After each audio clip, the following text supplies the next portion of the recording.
Hello বন্ধুরা, আজকে আবার আমার রান্না বান্না নিয়ে চলে এলাম। কালকে বাপের বাড়ি গেছিলাম, রান্না বান্না হয়নি। এইটা হচ্ছে আমার হাজব্যান্ডের থালা।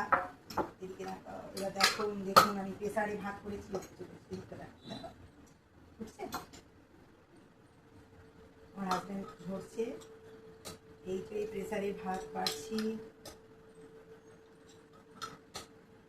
তিনবার দিতে নেই, 4 বার দিতে হয়, 380 হয়। এই দেখুন ভাতটা সুন্দর করে বেড়ে দিলাম।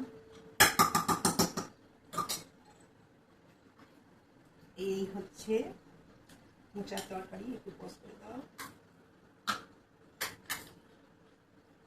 এই হচ্ছে মোচার তরকারি দিলাম। হয়ে যাচ্ছে ভোজগো।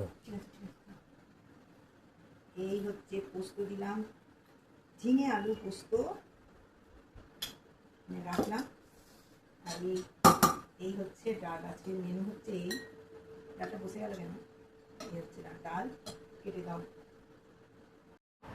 এই হচ্ছে ঘি করলা ভাজা। এখন এই রেসিপিটা আমার চলছে। আজকে চললো। কেমন হয়েছে রান্না বলবেন, চাটনি তো আছে, কমেন্ট করে। ভালো লাগলে আমার পাশে থাকবেন। আর এই হচ্ছে ফ্রিজে থাকা আমসত্ত্ব খেজুরের চাটনি।